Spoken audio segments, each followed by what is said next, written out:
how one company secretly poisoned the planet? 1929 in Chicago, people kept mysteriously inside their homes. It took 15 the authorities to realize that these people were getting by their fridges. Is this about the CFC? Fridges back then were no longer just boxes of ice. Instead, they relied on a chemical, looping through the back to stay cold. And the best chemical for this job was methyl chloride. Oh, this way before the CFCs. Toxic and virtually odorless gas. So if it somehow leaked from the fridge, it could kill you without warning. Other fridges used flammable gases instead, so a leak combined with a spark from the stove, and your house could suddenly go up in flames. So one company tried to solve this. Why are people buying the fridge then? What? But in the process, they accidentally created a seemingly magical substance. Soon, it made its way into a huge range of products, which were so popular, they ended up in nearly every home in America. But what people didn't know was that these products came at a price. The chemicals used to make them were being released into the environment, slowly poisoning everyone on the planet, including me. You have high levels of a chemical you never heard of. It shocks Sugar? me. Like, where could this have come from? Almost every living creature, from polar bears to birds to fish, massive worldwide contamination by completely man-made chemicals that are fingerprints back to just a couple of companies. This is a video about one of the biggest chemical cover-ups in history. For legal reasons, I want to note that this investigation is based on publicly available documents, recordings, and third-party opinions. All sources are linked in the description. The story all began with an attempt to save lives. In 1936, a chemical company called DuPont set out to find a safer alternative to the gases used in fridges, one that was neither toxic nor flammable. Their lead scientist on the project was a 27-year-old chemist named Roy J. Plunkett. He was experimenting with a gas called tetrafluoroethylene, or TFE. It's a pair of double-bonded carbons, each bonded to 2 fluorine atoms. One morning, as Plunkett was setting up a test, his assistant picked out a cylinder full of TFE and twisted the valve. But nothing came out. Plunkett thought the gas must have leaked, but the cylinder still weighed about as much as a full one, so he grabbed a saw and cut the cylinder in half. Inside, he was shocked to see it was full of a white, slippery powder. So what happened to the gas? Well, what the chemist reasoned was that under the high pressure of the cylinder, one of the double bonds between the carbons in TFE must have broken. And now those 2 carbon atoms each had a bonding site free, so one of them probably grabbed onto a carbon from a different TFE molecule, breaking its double bond, and then that molecule did the same, and the process repeated again and again until all of the TFE was trapped in these long chains. The gas had polymerized into polytetrafluoroethylene, forming this slippery powder. Plunkett just wanted to get rid of it because it ruined his experiment. But before throwing it out, he decided to do some tests on it. So he tried pouring water on it, but the water just beat it off. So he tried acid. Again, nothing happened.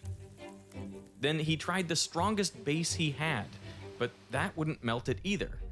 Plunkett went through all of the solvents in the lab, but the powder remained intact. Is it plastic? Wouldn't melt, corrode, or react with anything. It was seemingly indestructible. Yeah, it's not plastic. The reason it was so indestructible was because of this bond, the carbon-fluorine bond. See, out of all of the elements, fluorine is the greediest, the most electron-hungry atom. Its outer shell is a single electron away from being complete, which would make it perfectly stable. So fluorine really, really wants that electron. And because it's so small compared to most other elements, the protons in its nucleus can get close to the electrons of other atoms. And because of their positive charge, they pull on them really hard. So near a carbon atom, fluorine grabs onto one of the carbon's electrons to complete its outer shell. And this keeps the 2 atoms bonded together. But the fluorine isn't done there. It keeps tugging on the carbon's electrons, pulling them closer to itself, which makes fluorine slightly negatively charged and carbon slightly positive.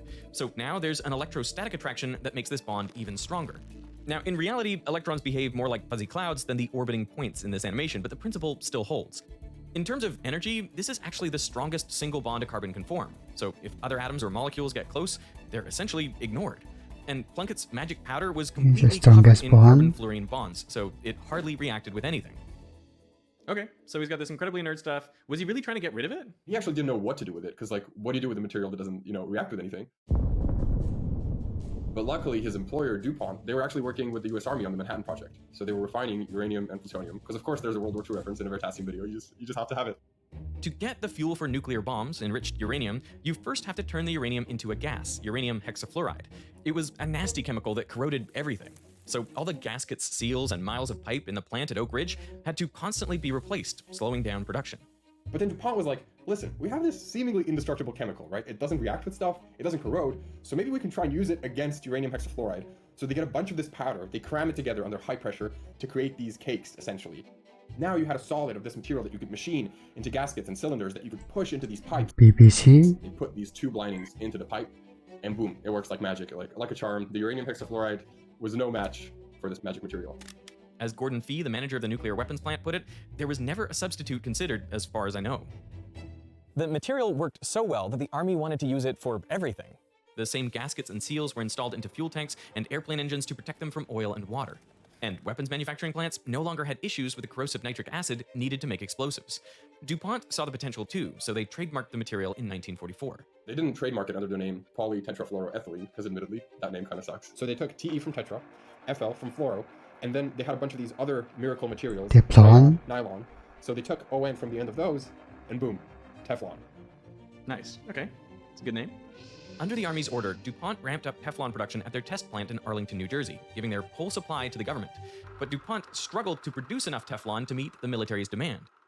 As their Arlington scientists put it, the major advantages of polytetrafluoroethylene, solvent resistance, and high thermal stability offer obstacles from the standpoint of ease in fabrication.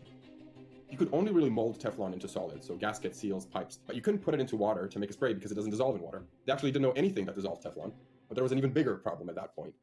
To polymerize TFE into Teflon, you can add a reactive atom or molecule that will hijack the first carbon double bond and start the reaction. This is called the initiator, and the bond formed between it and the first TFE molecule releases a small amount of energy. Then a bit of energy is also released when the next TFE molecule joins the chain, and the next, and the next. And if the process isn't controlled, the reaction gets very hot very quickly. And if it gets above 200 degrees Celsius, TFE rapidly decomposes into carbon and tetrafluoromethane, which releases even more energy all at once. This caused a massive explosion at the Arlington plant in 1944, killing 2 workers. You need a way to dissipate the heat, take the heat away from the reaction without it staying in there and therefore expanding and creating that explosive force. Yeah, and one of the ways to do that was to have the reaction happening in water, because water can absorb a huge amount of energy before it ever heats up. But if you inject TFE into a water cylinder, the gas doesn't dissolve. Even at high pressure, most of the TFE just stays on top.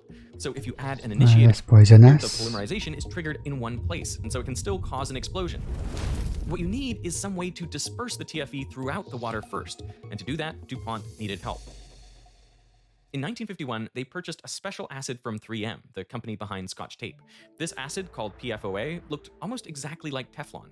It had a chain of 8 carbon atoms covered in fluorines, but at the other end, there was a double-bonded oxygen and an OH group. That's what makes it an acid. And since there were 8 carbons in the chain, DuPont also referred to the acid as C8. The tail end of C8, like Teflon, was hydrophobic, but the acid head group loved water. It was hydrophilic. So when you add C8 into water, the molecules rearrange themselves so that the heads touch the water, but the Teflon-like tails don't. They create little bubbles all throughout the water, which are virtually dry on the inside. If you now inject TFE and stir the whole mixture up, well, the hydrophobic gas ends up in the middle of these C8 bubbles. And those bubbles are dispersed everywhere, evenly throughout the water. You know what this reminds me of? Is soap. Yeah, So it's the great combiner that allows like oil and water to mix. and now if you sprinkle in initiator molecules, the initiator molecules also go into these bubbles. They start the polymerization reaction, so from TFE to Teflon. But now, since it's happening spread all throughout these bubbles, the heat is evenly dissipated throughout the water, and no one explodes. And since Teflon is now suspended in a solution, you can spray it onto surfaces like a coating. this thing doesn't stick to anything, how do you stick it to the gaskets? You know, how do you actually use it? Yeah, that's a good question. So the trick was actually the surface had to be really rough. So what you do is you sandblast it to create grooves and imperfections at this like nanoscopic level. Now, if you spray a coating on, what happens is if you heat it up, the water evaporates, the C8, it also evaporates, but Teflon, instead of it evaporating, it just softens up. So although there's no chemical interaction here, now it's mechanically stuck to the surface. That's how they got it to stick. So they solved the problem. With the war over, the Army lifted the secrecy bans on the Teflon patents, and DuPont was allowed to sell it commercially. And suddenly, people all over the world were coating everyday items in Teflon, trying to create a world-changing product. One day in 1954, a French engineer, Marc Gregoire, tried putting Teflon on his fishing gear to prevent tangles. But then his wife saw him doing that, and her reaction was that this is absolute nonsense. No one is ever going to use this. You should do something that someone's actually going to use. So how about you put it on a pan? Make a pan non-stick. And once these pans hit the market, it was a cooking revolution. Teflon, Teflon, Teflon. And DuPont knew exactly how to market it. Even oatmeal won't stick to Teflon. Hey, neat. Let me try. And it wasn't just non-stick pans. Okay, let's just copy app. Teflon C8 and chemicals like it were used in everything. Superway contains the magic of DuPont Teflon. Suddenly we had Teflon stain-resistant carpets and stain protection sprays like 3M's Scotchgard. Jackets lined with Teflon were waterproof and breathable. Gore-Tex is the brand name. Teflon was so inert that medical implants made out of it wouldn't be rejected by the body. It was used to coat the Statue of Liberty's steel framework to save it from corrosion. And even bullets were coated with Teflon to minimize the damage they did coming out of the gun barrel. The term Teflon was so ubiquitous that when the Italian mobster John Gotti was being prosecuted in the late 1980s, none of the charges against him would stick, so he was dubbed Teflon Don. By the late 1990s, the Teflon business generated roughly $1 billion in yearly sales for DuPont. Teflon has a great future, and its uses will be many. The chemicals were everywhere, even where they shouldn't be. There's something wrong with this water. They won't tell us what it is. The man behind the camera is Earl Tennant, a farmer in West Virginia. And this is what they expect a man's cows to drink on his own property. He suspected that something in this creek was poisoning his cows. This is 153 of these animals that I've lost on this farm. You can see the discoloration in the hair here on her neck. And they keep trying to tell me there's nothing wrong with these things. I called the West Virginia State Veterinarian, and the only thing he asked me is, do you have a good attorney? Earl was desperate, so he hired a lawyer. He came to our offices armed with boxes of VHS videotapes. He started watching these videotapes, and, there was a serious problem here. There's something wrong with this cow. Slobber's running through the ground. The animals were wasting away, and they were skin and bones, and they had tumors and black teeth, and you could see on the videotape white foam coming out of the pipe on this landfill next door with these animals standing in the white foam. The hair on their hooves was being eaten off by whatever was in the water. This is a lower pipe. Do you see what's coming out of it? It was a discharge pipe, and it had the marking of E.I. DuPont and Moores and Company. And the landfill that pipe was draining from belonged to DuPont's massive factory complex outside of Parkersburg, West Virginia, just 6 miles away. That factory was Washington Works, the first commercial Teflon plant. It provided jobs for almost 2,000 people in the town, and DuPont's presence was felt everywhere. Yeah, sue the company then. I have been a resident of Parkersburg for 48 years. I do not work for the DuPont company, but I have seen how their people have done much for the cultural growth of this community. There are facilities for tennis, camping, swimming, softball, and more than 20 areas equipped for cookouts and family picnics. DuPont took care of the community. So when the townfolk got word that Earl Tennant hired a lawyer to investigate, they shunned him and his family. As his sister-in-law put it, we'd walk into a restaurant and everybody in the restaurant would get up and leave. But Earl wasn't scared off, and neither was Rob. I thought this was going to be pretty straightforward. See, the U.S. Environmental Protection Agency, the EPA, dictates exactly which chemicals are safe to be disposed of in a landfill and in what amounts. We would get those records and permits, and it would tell us which chemical was causing this problem. But none of those records were really showing anything that was really causing a problem, nothing that would explain that white foam. Whatever was in Earl's water wasn't on the permits. Now, already in the 1950s, people knew So that where the white from? Teflon, specifically PTFE, was pretty safe. It's a long and extremely inert molecule, so if you ingest it, your body just flushes it out. However, if you heat Teflon to 350 degrees Celsius, it starts releasing fumes that make people sick. This often happened to workers in Teflon plants. Stray PTFE powder would fall onto their cigarettes as they were working, and then later they would accidentally smoke one of these cigarettes. Luckily, the symptoms were mild: fatigue, tightness of chest, headaches, and they would usually pass within 48 hours. It was called polymer fume fever. And even though it rarely happens today, it's why you should never overheat your Teflon pan to these temperatures, especially if you have pet birds at home, because the fumes are much more toxic to them. But Teflon couldn't have poisoned Earl's cows. There were no fumes or high temperatures, so there must have been something else in the water. Rob filed a legal request for all of the Washington Works operational records, and DuPont sent them over. More than 60,000 documents. A lot of folks would try to say, okay, you want a lot of documents, we'll give you a lot of documents, and hope that there'd be no way somebody could actually wade through all of these files and all of these materials. But I'm the kind of person that I do dig in, and I do want to go through those documents, so I actually did read all of that. And in those files, a certain chemical 60,000? everywhere. C8. I never saw the kinds of things I was seeing now in these documents from DuPont. In 1961, the same year Teflon pans hit the US market, DuPont's in-house scientists tested C8 on rats. Ingesting as little as 1.5 milligrams of C8 per kilogram of body weight caused the rats' livers to grow abnormally, and a dose of 570 milligrams per kilogram was lethal. For reference, sodium cyanide, one of the most dangerous poisons, is lethal to rats in doses of 5 to 15 milligrams per kilogram. But even though C8 was less fatal, it was concerning for two other reasons. First, like Teflon, its tail is made of carbon-fluorine bonds, which makes it incredibly stable, so C8 wouldn't break down in the environment for decades. And second, C8 looks like the fatty acids that humans and animals need for normal functioning, just with fluorines instead of hydrogens. So the concern was that C8 could get into the bloodstream, hitch a ride on the proteins that transport fatty acids around, and get almost anywhere in the body. And because of the carbon-fluorine bonds, humans and animals have no way to break down C8, so it could slowly build up, mimicking those fatty acids and potentially disrupting the systems they regulate, like the liver. Toxic, persistent, bioaccumulative. So the concern was, it's like a ticking time bomb. It's got more opportunity to cause harm. As a safety measure, that same rat study suggested that all these materials should be handled with extreme care, and that contact with skin should be strictly avoided. In 1962, DuPont redid the study and confirmed that high doses of C8 kill rats through injury to the stomach, intestine, brain, lungs, and pancreas. Then in 1965, they found those same toxic effects in dogs. The evidence was mounting. They were even studying monkeys. Some of the monkeys were dropping dead. These chemicals were causing toxic effects in multiple organ systems, in multiple species.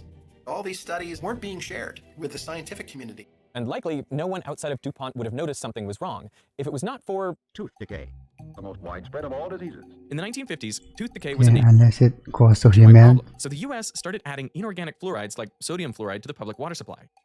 This helped fight cavities. 16 years after fluoridation, all children will have 65% less tooth decay. In 1975, researchers wanted to know if that inorganic fluoride was getting into people's blood, so they sampled blood from around the US, and the results were as expected. More fluoride in the tap water meant more fluoride in the blood. But they found another type of fluorine in the blood too, which was organic fluorine, carbon-fluorine bonds, and it didn't follow the same trend. Well, these researchers were wondering, where's this coming from? Because this is not a naturally occurring substance. And they did research and they found that 3M was making these organic fluorides, things like PFOA, right? So they approached 3M in 1975, asking them, hey, we found this stuff in the general US population's blood, could it be yours? And 3M pled ignorance. But just 3 months later, 3M compared the spectrum of organic fluorine from the study to their own chemicals, and it was a match. Their chemicals were getting into the blood of people all across the United States, but they didn't tell the researchers. 3M and DuPont were worried, so they checked their own workers' blood, and they found that they too were contaminated with C8 at levels 1,000 times higher than those in the study. And when DuPont checked their medical records, many of these workers were showing signs of liver disease. Meanwhile, DuPont was dumping almost 10 tons of C8 into the Ohio River each year, and they were piling up thousands more tons as C8 sludge that would leach from the landfill next to Earl's farm, all while showing commercials like these. And the water that eventually flows to the river is collected at 5 points and analyzed to make sure we don't pollute the Ohio. And by the early 80s, the first cancer study is done in rats, and it confirms PFOA causes, not just might be linked with, but causes testicular tumors, all right? That sends alarm bells off within the company because the concern is, of course, we're putting this in the air, we're putting it in the water, it's in Teflon. DuPont collected samples around Washington Works, and C8 wasn't just in the river, it was in the public water supply. So in 1984, DuPont officials met to assess whether C8 should be swapped for a safer chemical. But their conclusion was that currently none of the options developed are, from a fine powder business standpoint, economically attractive. So C8 stuck around, and DuPont just came up with a safe dose for drinking water. DuPont scientists are the first people on the planet to say what would be a safe level for humans. They calculated something like 0.6 parts per billion, which they rounded up to 1. And the importance of that is, at that time, that was about the lowest level you could detect in water. Essentially, if we can detect it, it's too high. So to put that into perspective, here is one 2,500 liter tank of water. It filled to the brim. Now imagine you take one drop of PFOA, 0.05 milliliters, and you place it not in one of these tanks or 2 or 3, 20 of these tanks. That's 1 part per billion, and that's the number DuPont thought would be unsafe for humans to drink. And after determining its own safety metric, DuPont tested the landfill wastewater leaching into Earls Creek. It came back at 1,600 parts per billion. They didn't tell anybody. So at that point, I thought I'd figured out what had finally happened to the cows. Rob compiled all the evidence into a 900-page letter and sent it to the EPA, the Department of Justice, and even the U.S. Attorney General. And just a few months later, DuPont settled with Earl Tennant and his family for an undisclosed sum, although they didn't admit to any wrongdoing. But this stuff wasn't just in the water the cows were drinking. This was in the surrounding community's public wells, right? People around Mr. Tennant, the tens of thousands of people in that community had likely been drinking this for decades and didn't know. So Rob sued DuPont again, now on behalf of the 70,000 people around Parkersburg who were unwittingly exposed to C8. And it wasn't just Parkersburg or West Virginia. In the year 2000, researchers analyzed blood samples from thousands of Americans all across the country. And 100% of those samples came back positive for C8, at an average of 5 parts per billion. But if virtually everyone in the US is contaminated, how harmful could C8 really be?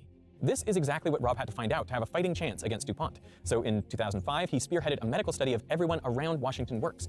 Scientists need to know if the chemical C8 causes any health problems. By completing a health questionnaire and having your blood tested, you can help. Analyzing the blood samples, that's the cow, so it must have medical records done something to humans took too. 7 long years. And many in Parkersburg passed away before a verdict was even reached, including Earl and his wife Sandra. But finally, in 2013, an independent science panel had the results.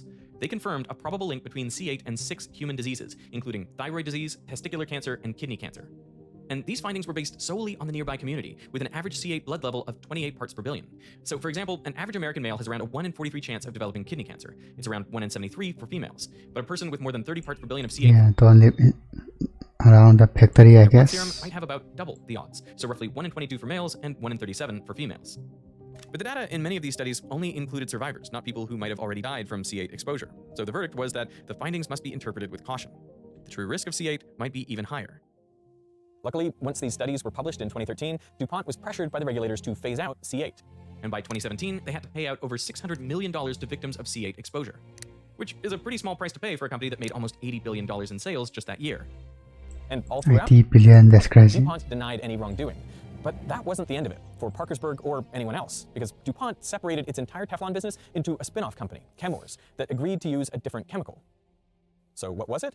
They simply took C8 and knocked 2 carbons off and started making C6. They called it Gen X. Because it was shorter and had an So oxygen basically same thing. atom interrupting the carbon chain, it was expected to be more degradable. So Chemours claimed a dose as high as 70 parts per billion of Gen X in drinking water would still be safe. That chemical gets shipped to the same plant in West Virginia, so now Gen X goes into the air. Gen X goes into the Ohio River. Gen X is found in public water supplies. So Gen X is allowed to come out into the world, be used in Teflon. Then the cancer study is done, which shows Gen X causes the exact same 3 tumors in rats that PFOA did: liver, testicular, and pancreatic. And the fact that its chain is shorter also makes Gen X more mobile, so it could contaminate larger areas. The truth is, we just don't know enough about it, and that's exactly the problem.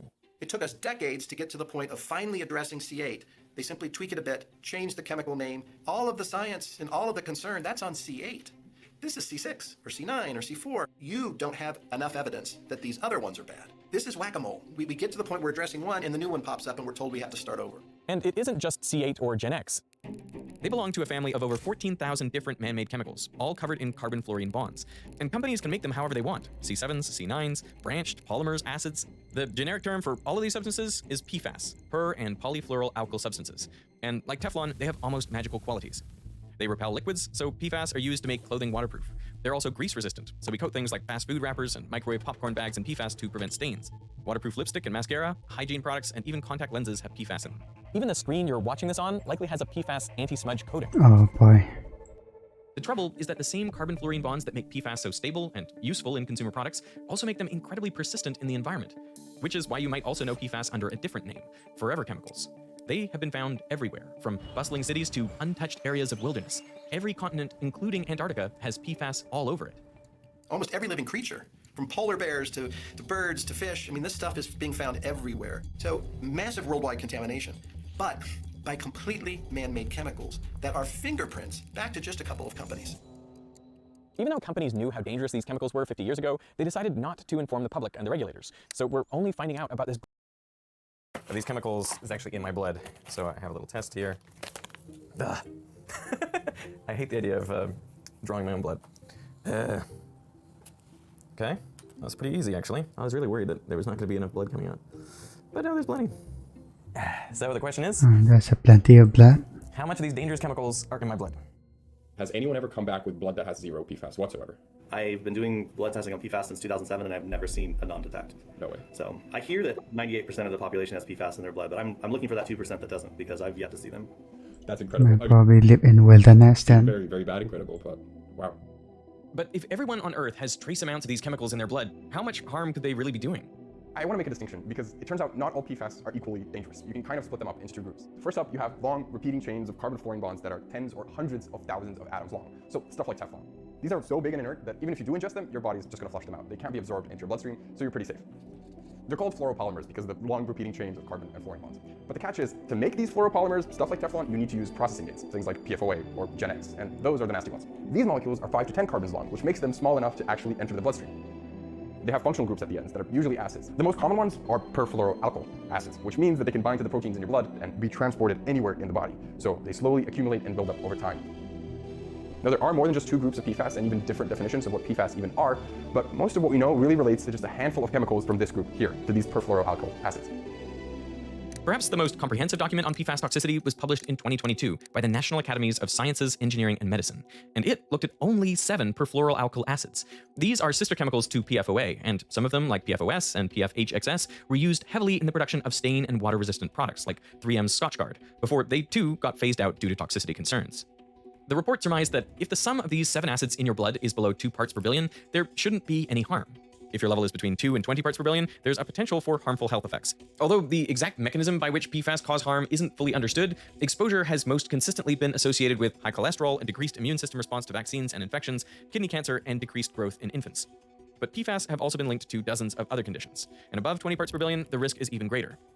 So where do I fall on this graph? Right, so I have the results here. You're not going to tell me where yours were before I see mine? No. All right. You're positive for PFOA.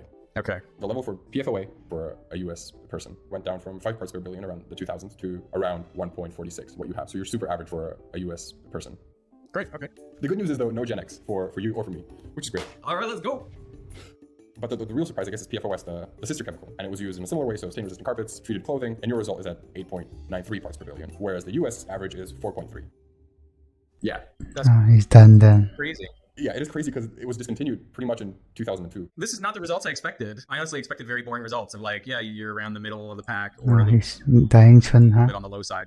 And then for PFHXS, basically PFOS, but 6 instead of 8 carbons, your levels here are almost 7 parts per billion, but the US average is 1 part per billion. You're higher than 95% of Americans. It just it shocks me because like I was fully walking into this meeting You're expecting probably doing a lot more experiments, that's why. to be, roughly average. Yeah, to me it's scary. You live a normal life thinking that you're taking care of everything, and then you have high levels of a chemical you never heard of. The combined sum of all the PFAS detected in my blood was 17.92 parts per billion, more than double the US median.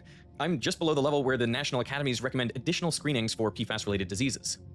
I had no idea how I would come back with such elevated levels. I'd love to get the level sort of down a bit to a level where I feel like it's more in line with the general population. Yep. But like, where could this have come from? And how to prevent that? I mean, There are 3 main ways we get exposed to forever chemicals, and the one you'll hear the most about in the media is likely PFAS-containing products. Shampoo, dental floss, paints, varnishes, potentially dangerous chemicals, toxic chemicals. People are throwing out their non-stick cookware. My wife threw out all our non-stick pans over a year ago, and since then we've been using stainless steel. She is very good at making it not stick. Me, not so much. But are pans really the problem?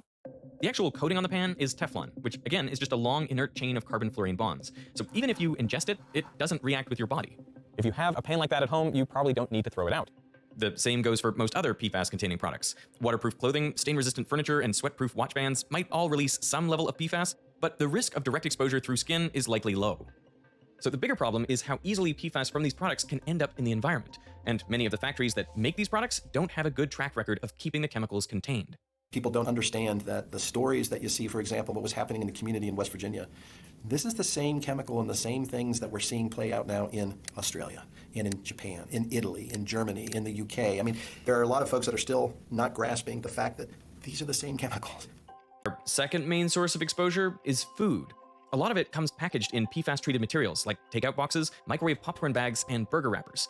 If it's not a burger wrapper, is it a tiny amount?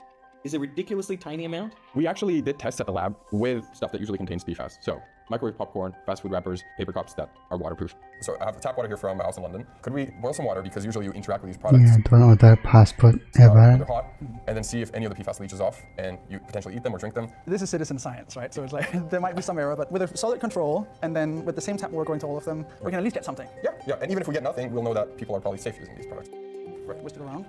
Yeah, really get that PFAS in that Juice water. is going. Right, get the Well, PFAS it's supposed to be safe for human consumption. Yeah. It's the wild thing. We sloshed it around there, hot water, boiling water for around 30 seconds, and then we tested the water to see if any of the PFAS that are used to coat these items would actually make it into the water. So here's what I got. And these are parts per trillion now. So for PFOA, good news, basically no detection anywhere, except for the microwave popcorn. I will say these are very low levels, but hold your horses, because microwave popcorn gets worse. The thing about microwave popcorn, it's sitting in there, wrapped up with the popcorn for months or years before you ever stick it in your microwave. Yeah, it's disgusting. That gives those chemicals plenty of time to like leach into the oils, and it's gonna go all over the popcorn and you're gonna eat it. This could explain some of our own results. The level for PFPEA, which is a shorter variation of PFOA, came back at 10 parts per trillion after the popcorn bag test. And you can see similar results in some of the other PFAS species. But then microwave popcorn actually drops for PFOS. Why could that be? We don't actually know. I was gonna say maybe the PFAS like went on that wrapper and found its friends and just hung out there. Yeah, could be. I know we've only done like one test here, no repeat measurements, so we can't conclude much from this. But there's something to be said for when you're using these products, they're gonna leach into your water, leach into your food. And research tends to agree. A 2019 study found that eating fast food and microwave Yeah, popcorn don't eat microwave popcorn especially then. can increase your PFAS load, while eating home-cooked meals doesn't. But even something as simple as reheating your food on a plate instead of in the original packaging could prevent PFAS from migrating to your food. Now, you might expect that these part per trillion levels we detected in the London tap water are nothing compared to the parts per billion you'd find in human blood. But the surprising thing is that to have 2 parts per billion of PFOA in your blood, you don't need to drink water with 2 parts per billion of PFOA in it. Because PFAS accumulate in your body over time. So even water with as little as 4 parts per trillion of PFOA combined with other exposure can be enough to maintain your blood levels this high. And this is why, in addition to food, water is your biggest source of exposure. This is especially true if you live near a PFAS factory where the local water is often heavily contaminated. But the same goes for areas near military bases or airports. See, adding chemicals like PFOA or PFOS to water lowers its surface tension, so the water gets more slippery. And these chemicals also tend to foam up, so they make for an excellent ingredient in firefighting foams. They spread quicker, and the foam blocks access to oxygen extremely well. And since both military bases and airports frequently do fire drills with these foams, they end up seeping into the surrounding soil and groundwater. But it doesn't stop there. Currently, we have reached planetary saturation levels for PFAS, which means that when you look up at that cloud and it rains unsafe levels of at least 4 PFAS species. It turns out that our entire water cycle is contaminated with PFAS. So even when it rains on the Tibetan plateau, that rain contains PFAS. To check the water levels in your area, you can use these maps that show PFAS contamination across the US, Europe, and Australia. What about Los Angeles? Encino. That's where I spent like 7 of the last 10 years. So don't go out while raining, okay? Crescenta Valley. Those are all high. Yeah. Santa Clarita, some PFH excess level's crazy. So maybe you're getting your water from Santa Clarita. Wow. There's a calculator. It could give you what an estimate in your blood serum is. What we can try to do now is put that up in the calculator, see if you get something close to what you have if you want. Sure.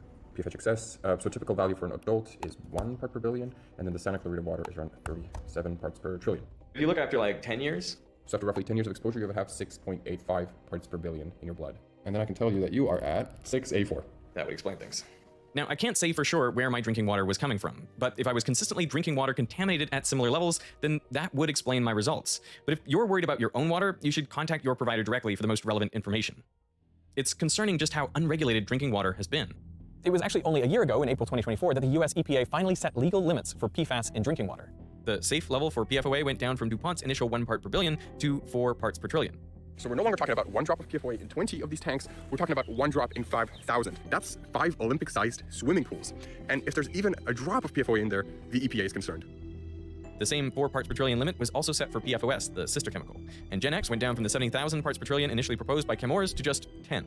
The same goes for PFH excess. For reference, the EPA's limit for lead in water is 10,000 parts per trillion, and for cyanide, 200,000. It gives you a pretty clear indication of how concerned the scientific community is. And just when we got EPA limits, we got a new administration in the US, which might be reversing some of the PFAS bans. So you can't always depend on the regulators, and you seemingly can't depend on the companies that make this stuff to dispose of it safely. So what can you do? If your water is contaminated, you might want to consider getting a PFAS certified filter. Reverse osmosis, granulated active carbon, and ion exchange filters are all capable of removing PFAS out of drinking water. But the responsibility to filter drinking water shouldn't come down to the individual. PFAS should be captured at the source So during just spend more money, that's manufacturing it. before they ever reach the environment. And some companies, like Pure Affinity, are developing custom filters to make that happen. So very lab-looking lab. Exactly, yeah. So could you walk me through like what all these pipes do and what do you have in here? So this water is representative of where you've had a big firefighting foam incident. So you want to filter this water, but basically the concept is take it from the top through the vessel. As it passes through this material, it basically sticks on to some of the PFAS chemicals in water, and then you run into another part of treatment, and a third one.